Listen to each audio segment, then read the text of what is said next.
But I don't think it's all gone too far because there's always a hope for reconciliation if both sides are prepared to talk. And we've seen evidence that they are talking. At any rate, a preliminary talk between the King's head of communications and the Liam Maguire and Meredith Main, who are described as the Sussex's UK PR team, which is interesting that they have such a thing. Anyway, presumably they're based over here. And so that is good. I mean, that is good. It's always good to talk. There's lots can come out of talking, and it could perhaps lead to something. We don't know what they talked about or what their plans were, but that's a good sign. That's the first part. What's rather interesting about this discussion is that it seems to have taken place on a balcony of the Royal Overseas League. I think it's, first of all, very odd to have a meeting on a balcony if it's meant to be a private meeting. And so secondly, it looks to me as though somebody leaked it.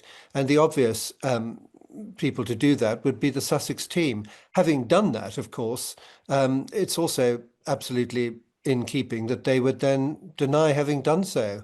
I mean, that seems to me to be how these things are done. I don't think it would be Buckingham Palace. I don't see what possible gain they would have out of leaking it. I don't think that they are particularly leakers, where I'm afraid I think the Sussex team are. They always want to stay in the news because, we've talked about this before, that they are celebrities now, and they have to keep reinventing themselves and they have to come up with a good news story. And let's face it, if there's a thought of reconciliation, then this is a good story, because the relations between Prince Harry and his father and his brother particularly have been very bad, which is sad. We know that the King has stated, even Prince Harry mentions that in his memoirs, that he didn't want his last years to be made miserable with rows with his son, between his sons. And my reading of the situation is that the King has been incredibly clever.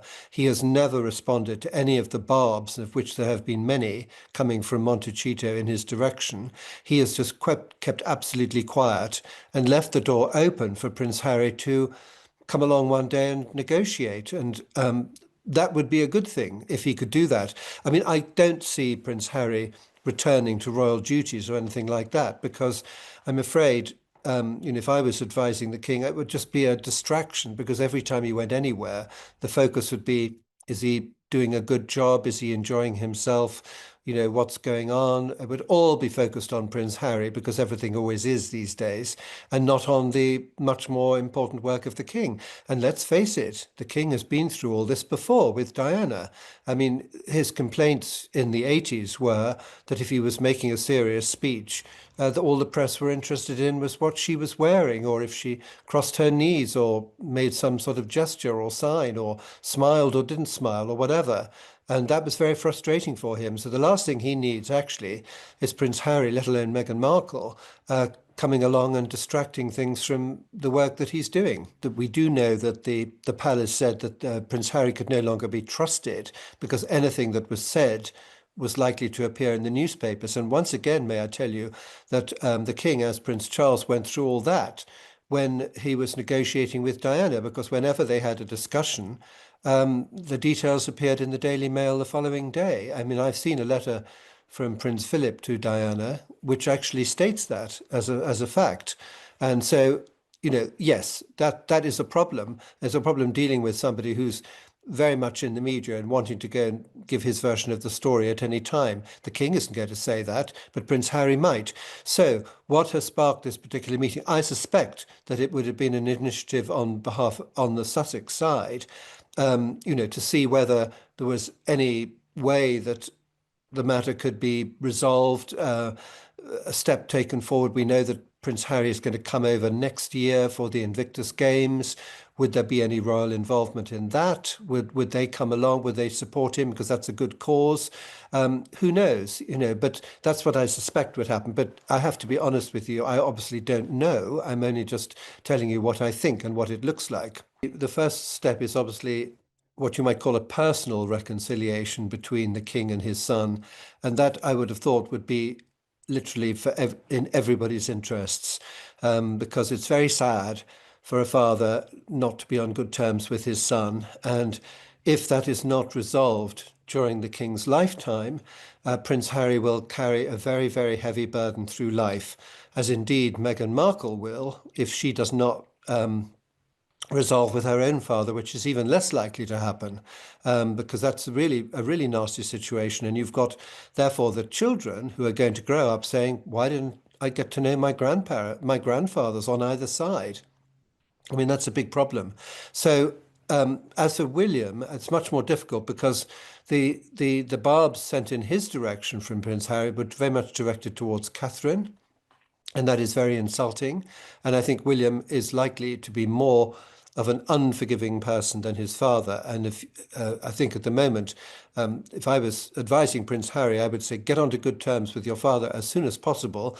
And then that's step one. And step two, try to get on good terms with your brother.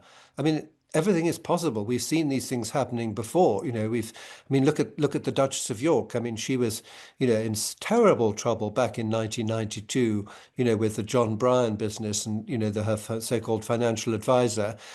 And now you've got this extraordinary situation. There she is at Royal Ascot with her daughter, whereas, Prince Andrew stays at home. So she's sort of, in a way, back in the fold. People, they are forgiving, and it's very important that people should be.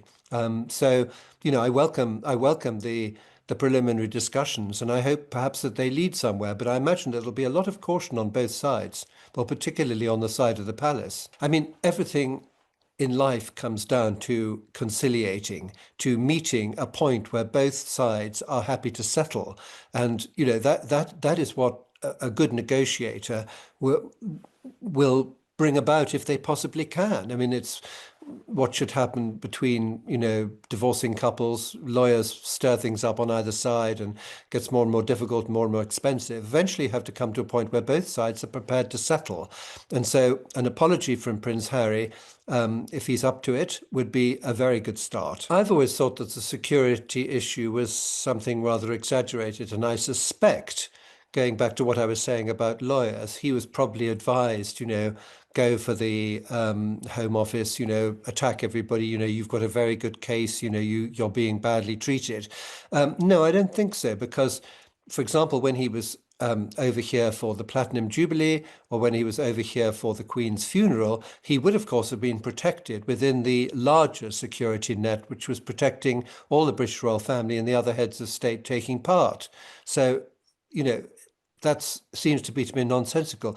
And I am absolutely certain that, if there was any danger for Prince Harry, that the people like MI6 are keeping an eye on things, and they would produce security. What they're just not prepared to do is to produce blanket security at the cost of the British taxpayer for somebody who contributes nothing at all at the moment to British life. He used to, but he doesn't anymore.